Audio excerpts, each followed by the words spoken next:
Agora então vamos. Ah, vamos ver agora. Agora estamos aqui. Aqui só um pouquinho. Aí chegou nosso convidado. Agora sim. Vamos lá.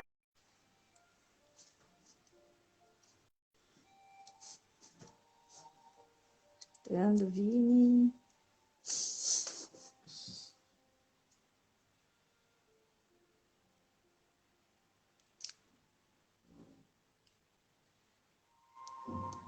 Aqui.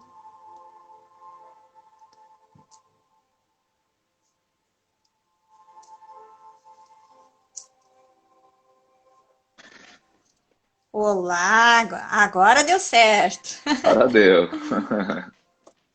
Tudo Tudo bem por bem? aí? Deus.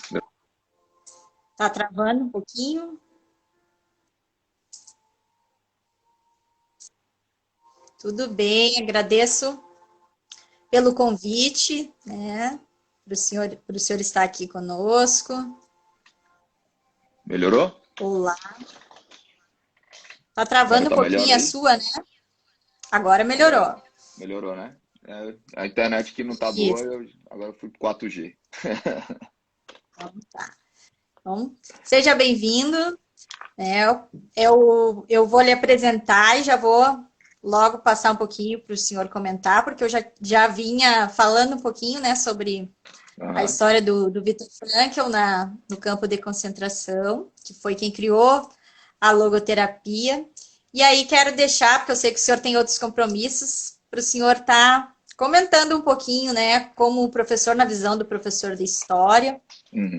como que é assim, como que é visto isso até mesmo nas escolas, e que Sim. também no final o senhor pudesse deixar uma mensagem, né, para os jovens, principalmente, porque eu sei que o senhor é pastor de jovens também, né, hoje está mais com a juventude trabalhando, Sim. e que o senhor possa estar colocando para a gente também a importância dos jovens não esquecerem desse fato, né, porque às vezes a gente esquece, tantos anos já se passaram, e acaba que se deixa, assim, até mesmo dentro das próprias escolas, a gente não é algo que a gente estuda tão a fundo, e é algo muito importante, né? Sim, sim. Então, seja bem-vindo. Nosso convidado hoje é o professor de História, Vini, que ele também é pastor, né? Meu pastor de jovens, lá de Brasília. Ele também é graduado em teologia, é um amante das leituras, estuda muito, né? Vários livros também. Depois, se tiver, pode deixar algumas indicações para a gente. E hoje, né, nessa data, dia 27 de janeiro, fazem 76 anos que os prisioneiros do campo de concentração de Auschwitz foram libertos e o Viktor Frankl era um dos prisioneiros e como o professor Vini, né, tem esse conhecimento histórico, eu convidei ele para ele estar falando um pouquinho para a gente de dados, né, da história e na visão dele como professor, tá bom? Então, a Uhum. palavra é toda sua, fique à vontade e agradeço a todos também que estão participando aqui conosco. Então, é uma alegria estar com vocês, né, junto com a Renata. Então, com certeza é algo que a gente deve lembrar, né? A, a, a grande questão de estudar a história é justamente perceber fatos que aconteceram na história que devem ser observados de forma que alguns não devem se repetir, né? Existem muitos fatos históricos também que são fundamento do que nós somos, de onde nós estamos, e que por vezes a gente não consegue observar estruturas que, se forem combatidas ou destruídas, podem acabando, acabando né? Mas acabar destruindo, né? O que a sociedade é, né? Então a gente tem esse campo de concentração que é o mais conhecido, né? Auschwitz, né? E na verdade eram dois campos, né? O primeiro é um pouquinho menor, tinha uma capacidade entre 10 e 20 mil, né? Pessoas que poderiam estar ali. E realmente terrível, né? Não sei quantos desses que estão conosco aqui hoje, que já tiveram até talvez a oportunidade de estar lá, ou, né, assistir algum vídeo, algum documentário, mas só de você ver em vídeo você consegue ter a sensação do quanto aquele lugar é terrível, né? A sensação de morte constante, né? A gente tem mortes não só por câmara de gás, ou crematório, ou fuzilamento, porque ali as pessoas eram muito mal alimentadas, né? Só o trajeto, né, para chegar lá era cerca de uma semana para você conseguir, para as pessoas chegarem no lugar que era o campo de concentração, num lugar que era um vagão que comportava 50 pessoas, ali a gente vai ter entre 100, 150, 200 pessoas esmagadas ali praticamente, sem alimento.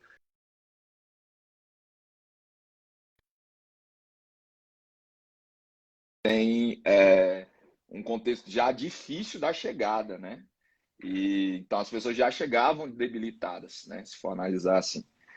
E ali na chegada do campo de concentração, eles eram literalmente analisados para ver aqueles que poderiam produzir no campo.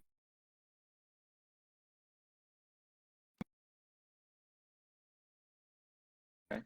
Dava a entender que com o trabalho eles conseguiriam ser libertos, né? Quem entra no campo de concentração lá vê, né? E que não aconteceria essa libertação por meio do trabalho, né? Ali no campo de concentração, não, né? E, enfim, algumas pessoas já eram selecionadas para a morte ali já no começo, né? Pessoas que tinham algum tipo de deficiência, alguma limitação física, então elas já eram levadas para a morte imediatamente. Então, o frio, né? A gente está falando de um contexto muito frio ali, temperaturas abaixo de zero. Então, a gente tem ali literalmente a desumanização, né? Um tratamento desumano, né? Tem um escritor que eu gosto muito, então, talvez um dos meus favoritos, que é o Andrew White. Ele fala que o inferno é um lugar de gente desumanizada, né? Então, assim, desumanizou, não conseguiu mais ver o outro como ser humano, como igual, como irmão, né? Então, é algo realmente que a gente precisa, não tem como esquecer, até porque a gente não quer que se repita, né? Tudo isso na história. A gente precisa estar atento sobre tudo isso. E como professor de história, né, esse assunto geralmente é debatido com os alunos ali mais ou menos no nono ano do fundamental ou no terceiro ano do ensino médio, né? A gente está ali falando de Segunda Guerra Mundial e é um dos assuntos dentro de Segunda Guerra Mundial. E é um assunto que geralmente os meninos gostam, né? Os meninos gostam de ouvir falar, eles gostam de estudar, só que realmente a gente tem uma limitação de tempo, uma ampla gama de conteúdos que precisam ser abordados. E a gente aborda o nazismo dentro desse contexto, né? E a gente tem todo um movimento, não só nazista, a gente tem o fascismo como um todo, que é todo para esse lado, né? Que é envolto de preconceito, de equívocos, né? Tinha a questão de raça superior, né? Que é um pouco derivada também do darwinismo, né? Que aí você vê um pouco da ciência vindo como não só como resposta, mas não vem como resposta, mas vem como uma opressão nesse caso, né? Eles usam do avanço científico ali para isso, né? E a gente até estava vendo aqui, Renata, não sei se você já viu, tem um brasileiro chamado Andor Stern, tem alguns documentários dele que ele viveu, né? No campo de concentração, ele ainda não pesquisei para saber se ele está vivo, mas tem algumas entrevistas dele até do ano passado. Então, ele viveu, ele é húngaro, né? De família húngara. E acabou que ele estava lá na Europa no período em que isso começou, né? E como ele é judeu, então ele acabou estando nos campos de concentração. E ele fala, e é interessante, né? Porque eu não vi a sua explanação anterior aí sobre a logoterapia, né? Mas o Viktor Frankl, ele trabalha, o livro, acho que um dos mais conhecidos dele é Em Busca de Sentido, né? Me corrija se eu estiver Isso. errado. Uhum, E esse que mesmo. é uma grande característica dessa terceira escola, né? De Viena aí, que é essa questão de sentido, de um significado maior para a vida e tudo mais. E é interessante que esse Andor Stern, ele começa sempre falando do quanto que ele é grato por estar vivo, né?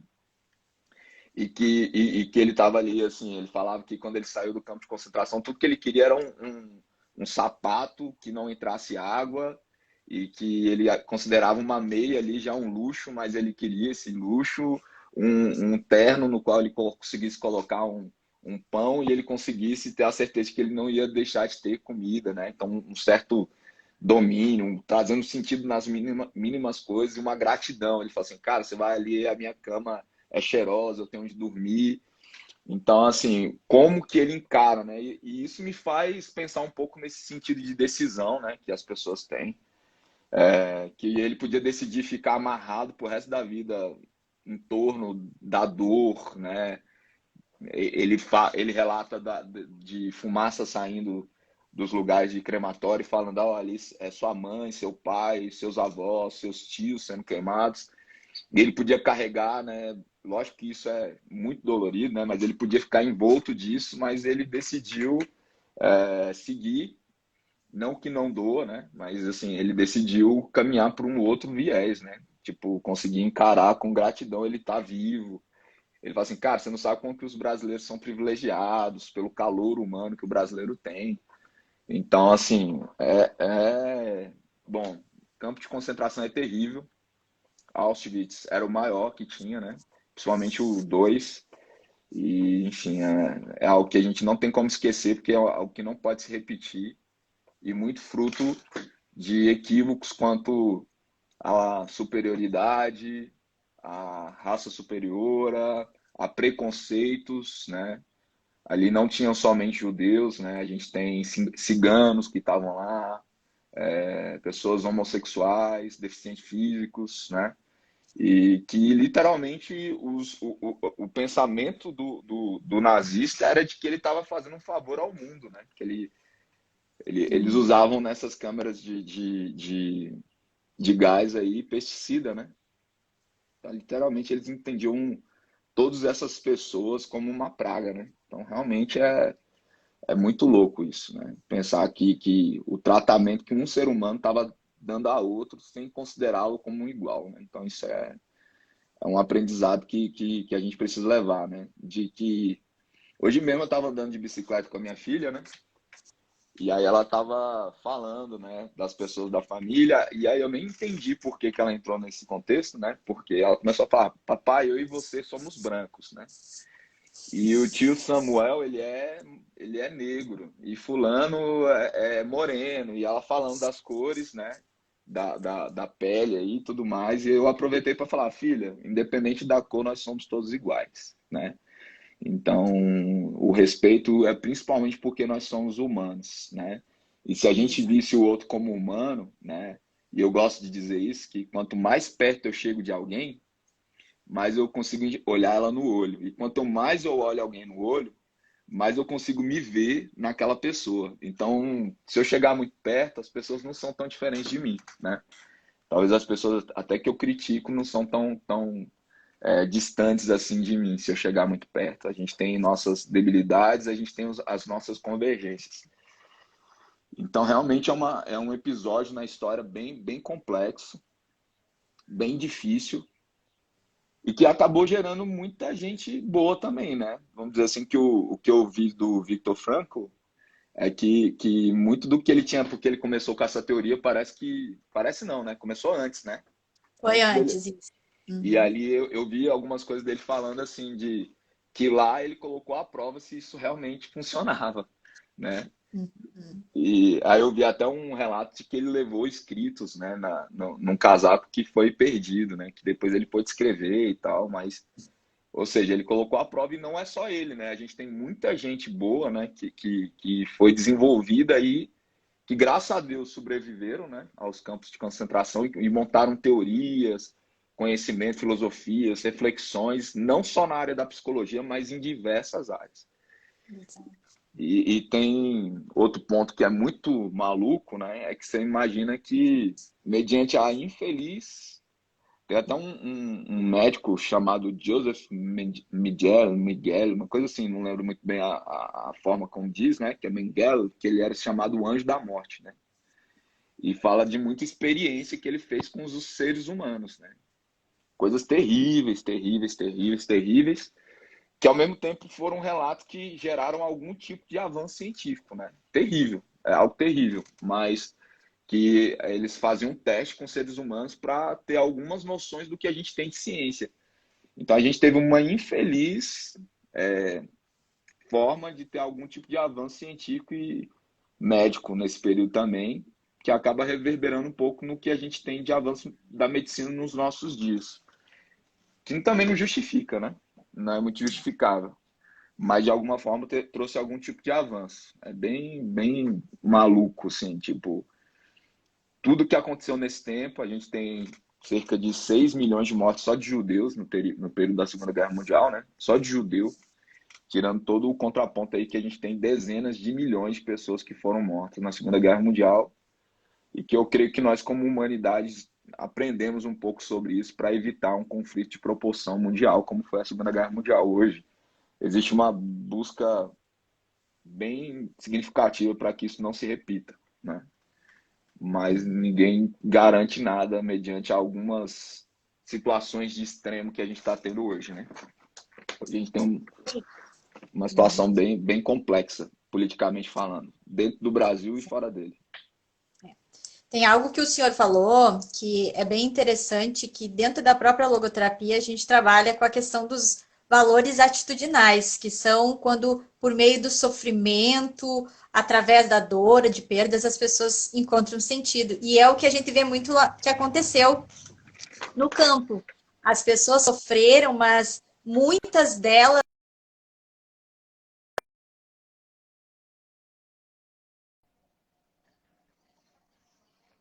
realmente gosto muito da história, né, do povo judeu, e eles têm, assim, uma questão de reconstrução, né, de que eles têm uma grande capacidade, assim, se eles se reergueram mesmo depois, diante de tudo o que eles passaram, né, porque muitos se espalharam pelo mundo inteiro, e eles têm, assim, uma grande história de superação, e também Sim, algo que vi esses dias foi um documentário que é o contador de Auschwitz, onde uma das senhoras, né, uma das que eram naquela época criança, tiveram esse encontro com o contador, com aquele que estava sendo passando por um processo ali para que ele fosse preso, né, devido a todos os atos que ele cometeu lá. E ela, ao se encontrar com ele, o que, que ela faz? Ela perdoa. Então, foi uma cena que marcou, né? Um documentário, tem na Netflix, quem puder assistir, vale muito a pena. Então, é algo que eu vejo, assim, que é uma das cenas que mostra, né, também o quanto eles têm essa questão de conseguir reconstruir a sua vida, dar sentido novamente à sua vida, diante de todo o sofrimento que acabaram passando naqueles tempo da guerra, né? E principalmente lá em Auschwitz, que foi onde os atos maiores foram cometidos, né? Então, é algo assim que sim, marca sim. e teve Eu que... acho, sim. E eu acho interessante porque você tocou num ponto assim sobre os judeus, que eles são um povo que constantemente está em construção, né? Porque você vai pegar na história deles, que a gente vê narrada no contexto bíblico, né? Que eles foram escravos no Egito, depois, né, tiveram que entrar em uma terra que eles tiveram que construir, posteriormente eles foram para o exílio, tiveram que refazer, depois a gente tem pós-Jesus, né, no tempo já depois de Cristo, no ano 70 o Império Romano dominando os judeus novamente, a gente tem a diáspora e eles voltando somente no século XX, pós-guerra, né? Pós-Segunda Guerra Mundial, reconstruíram uma nação forte, cercada por inimigos. Então, muita reconstrução, né? A gente tem com o povo judeu. E aí a gente ouve hoje falar muito, né, sobre reparação histórica e tudo mais, né? Com vários povos, com gênero, né? Com tudo isso. E é engraçado, não sei, Renata, se você já ouviu falar, mas a gente não tem nenhum movimento pró reparação histórica para os judeus. Eles não requisitam isso. Eles não chegam falando, cara, eu tenho que ter. E não me entenda como alguém que é contra isso. Eu estou falando assim, você não tem cota para judeu. Você não tem cota para judeu. Você não tem movimentos que falam assim, cara, e eles são perseguidos até hoje. Que fique claro, são vítimas de preconceito até hoje, de perseguição e tudo mais. Você não vê eles falando assim, eu quero reparação histórica, vocês têm o direito de fazer isso comigo pela cultura, né, que os cerca, porque eles não têm esse entendimento que os outros devem fazê-los se tornarem parte ou pagar o pato por isso, pato entre aspas, né? Mas eles têm um entendimento cultural de que eles tem autoridade para transformar, né? Tem a força para isso, né? Quando lá no Velho Testamento fala que não haverá no meio de vós nenhum pobre, não é que tipo assim vão sacrificar, mas é porque eles não é simplesmente uma profecia, né? Eles acreditam que eles precisam, né?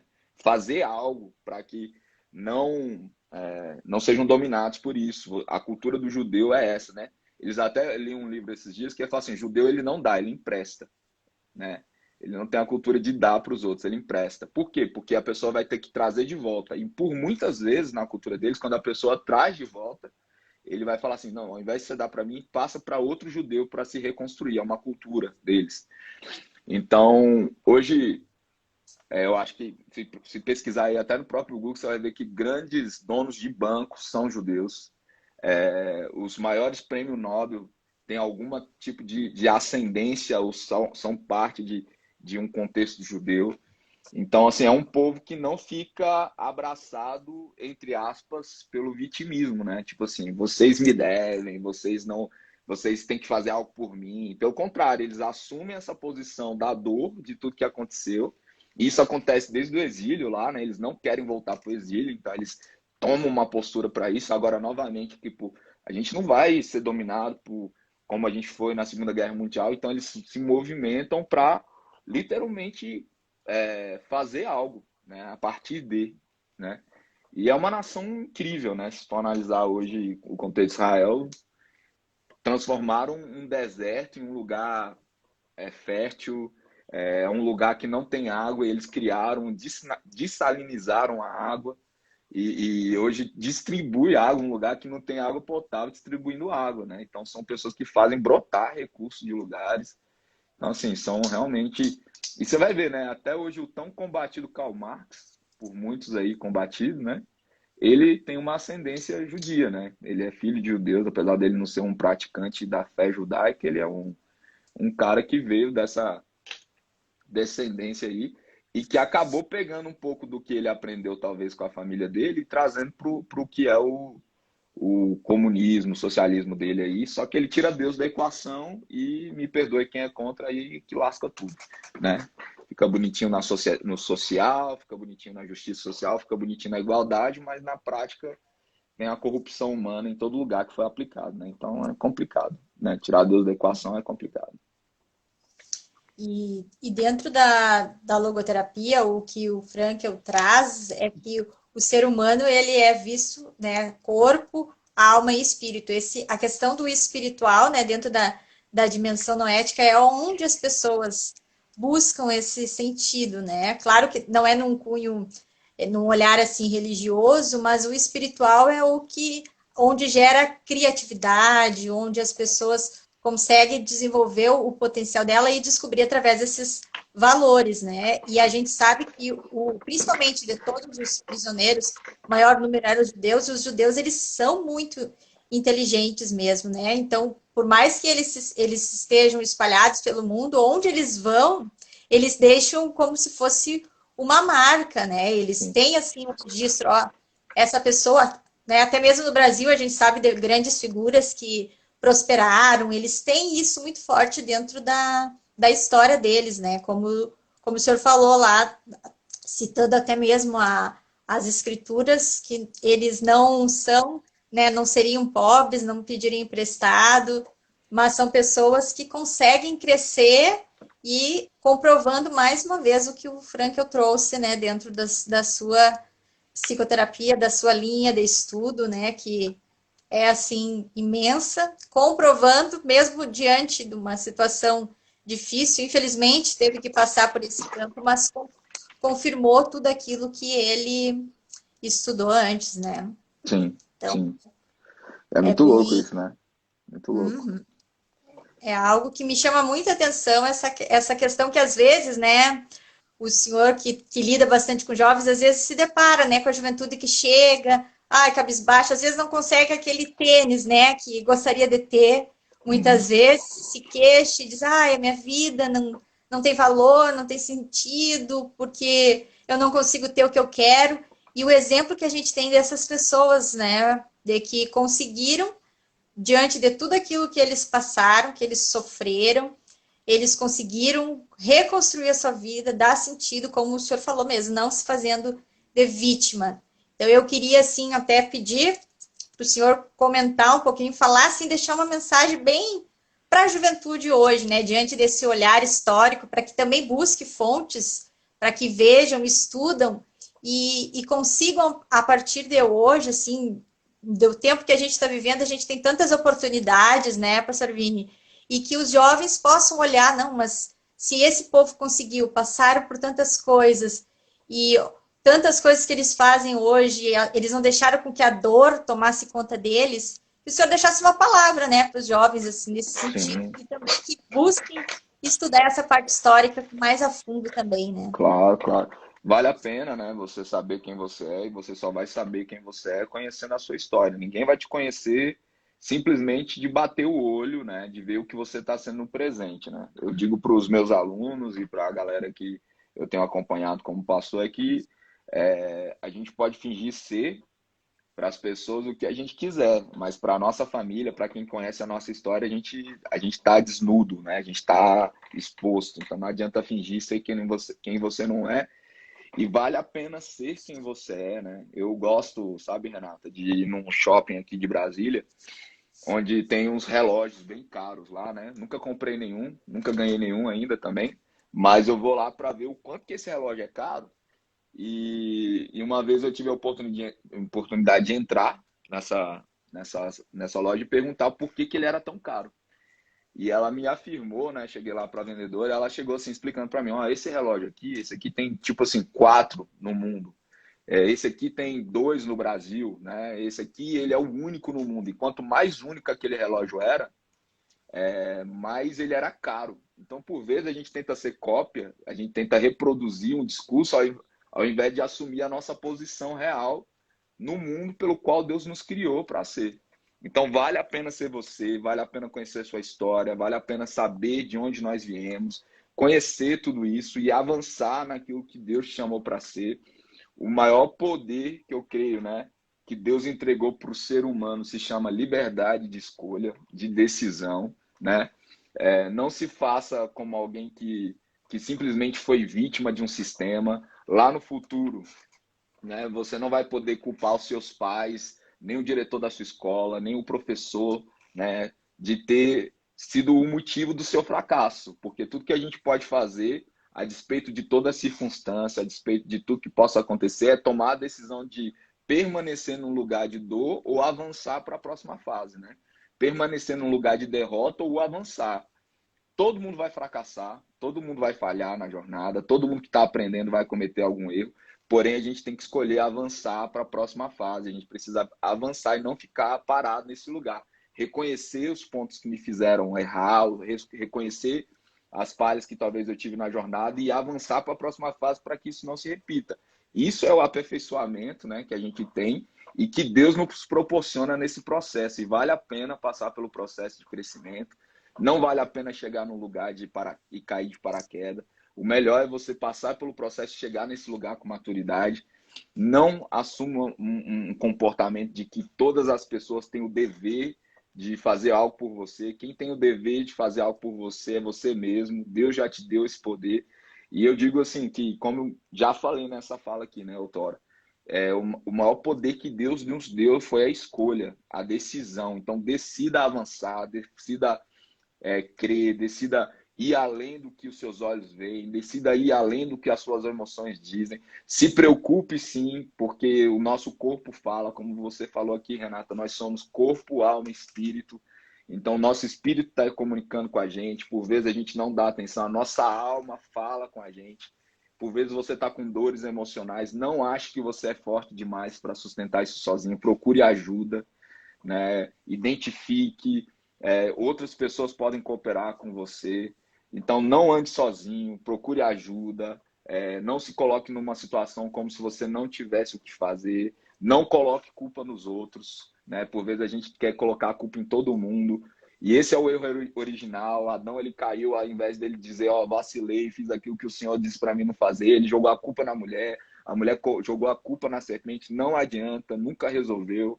O melhor é você matar no peito e dizer, vacilei, errei, e agora eu vou seguir adiante, ou vivi uma situação difícil e estou vivo, Deus me deu a oportunidade de seguir, eu não vou ficar parado nesse lugar, eu vou avançar. Isso não é a respeito de teoria, isso é uma prática. Tanto o Viktor Frankl quanto tantos homens, tantas mulheres tiveram que transcender um momento de dificuldade, um momento de dor, e vale a pena se tornaram grandes homens, grandes mulheres, porque não ficaram retidos nesse lugar. Então, avance, creia, acredite, e se nós queremos ter um futuro melhor, nós precisamos construir esse futuro melhor, né? Exatamente. E algo que é fundamental, que também Frankl traz dentro da abordagem dele, é a questão da própria liberdade, como o senhor falou, né? De que somos, sim, seres livres, temos o livre-arbítrio que foi nos dado, só que nós precisamos, sim, ser responsáveis. Então, uma questão que é bem importante é como a fala agora final é para os jovens, né? Que os jovens saibam usar realmente a sua liberdade com responsabilidade, né? Porque é o que a gente vê de muitas pessoas que acabaram vivendo desse período da Segunda Guerra, que elas, ao relatarem, algumas pessoas, assim, sobreviventes, ao relatarem, uma delas que eu até via ontem, dizia assim, eu, ao olhar para aqueles guardas, para as pessoas quando estavam matando os prisioneiros, eu via que os guardas eram mais prisioneiros do que nós mesmos. Então, ela Verdade. estava livre mesmo estando lá, porque ela, né, tinha leveza, ela sabia que era um momento, ela acreditava que era um momento somente que ela estava passando. Tanto que depois ela saiu, e eu quero também deixar aqui, até indicar um livro que fala sobre a bailarina de Auschwitz, né? Então, é algo muito interessante da gente ler e levar isso para as nossas vidas, que às vezes a gente pensa, né? Até mesmo como jovem, mas e cadê minha liberdade? Minha liberdade, mas a liberdade não está somente associada à questão de um campo físico, mas precisamos ser livres dentro de nós, né? Sim. Mas sabendo que somos responsáveis pelas nossas Escolhas. escolhas. Exatamente. Isso Exato. aí. E sobre livro, cara, pelo fato da Segunda Guerra Mundial ser a guerra que teve maior registro, né? A gente tem, cara, eu acho que todo ano sai pelo menos, e eu tô jogando lá embaixo, tá? Uns 10 livros novos acerca de alguma documentação encontrada sobre Segunda Guerra Mundial. E sobre campos de concentração, assim, é absurdo, assim, o que a gente tem ali de coisa, apesar de que os nazistas tentaram tirar, né, ali tudo que foi registro, né, sobre aquele momento. Então, assim, tem muita coisa. Eu, como historiador, acabo procurando os livros de historiadores. Então, assim, tem muito jornalista escrevendo sobre isso, e esse jornalista escreve muito bem, né? Então, se você quer, tipo, um relato mais fluido, mais tranquilo e tal, os jornalistas escrevem assim. Quando você procura um historiador, ele vai a fundo no fato, chega a ser meio que é muito pesado, tá? O que tem. Eu leio, geralmente prefiro ler esse, que é com muita fonte, com muita citação e tudo mais. Então são muitos livros que até é difícil de indicar um específico, né? Mas eu dou essa dica. Você quer uma leitura mais fluida, né? Procura os livros que os jornalistas escreveram, né? Quer um livro mais denso, né? Procura os historiadores, que tem até uma guerrinha entre os historiadores e os jornalistas. Graças a Deus eu me livrei disso. E tem muitos também sobre vida, né? De pessoas que estiveram nesse contexto, como Ana Frank, né? Você vai ter esse livro do diário dela, né? De pessoas que venceram esse momento, relatando tudo isso. Indicação de livro, de vídeo, né, de filme. Um que eu sempre passava para os meus alunos é O Pianista. É um filme assim que sempre era. Eles ficavam meio chocados, assim, falavam, essa é a realidade, eu acho que eles nem conseguiram mostrar tudo, né? Teve um também muito, que é um pouco, nem tanto recente assim, que é o Menino do Pijama Listrado, também, que é um filme que mostra bastante. E o quanto que a gente pode ser ativo, né? Não simplesmente aceitar o que está acontecendo, que é o Lista de Schindler, que é um clássico, mas é gigante. É um filme, assim, muito grande. Tirando isso, a gente tem até, eu digo, no Netflix, você tem agora o documentário da Segunda Guerra Mundial em cores, né? Eles coloriram, fizeram com computação gráfica, hoje você consegue ver em cores, e são vídeos realmente do período, né? Enfim, então tem muita coisa aí, você consegue ter muito conteúdo, né? Apesar de da gente, por vezes, no contexto escola, não conseguir entrar tão a fundo nisso pela rapidez que a gente tem que passar, né? Mas é algo que realmente não pode se esquecer e não pode se repetir. Exatamente. Mas não sei se o senhor gostaria de deixar mais algo, seria isso, né? Mais para a gente lembrar, deixar registrado. Vou salvar aqui essa live, né? Quem chegou depois que quiser acompanhar desde o início, assim, e quero agradecer, né? Pelo senhor assim ter aceito, mesmo que a gente teve que fazer alguns ajustes, né? Mas muito obrigada pela atenção, por o senhor ter trazido algo que é muito importante mesmo para a gente lembrar e para construir, né, essa consciência nessa geração aí nova que está vindo, que talvez nem sabe, né, o que é ainda a Segunda Guerra, mas que é preciso lembrar que somos todos iguais, né, que somos pessoas com algumas diferenças, sim, mas em termos de humanidade somos todos humanos e precisamos respeitar uns aos outros. Isso que é o fundamental, né, que ao lembrar dessa data a gente sempre lembre disso, que precisamos do respeito de uns aos outros, que não é pela a raça, né, pela cor, que se tem essas diferenças e que a gente possa levar essa informação aí para outras pessoas. E fica o convite, né, Pastor Vini, para o senhor outras vezes também vir falar aqui. Quero fazer uma temática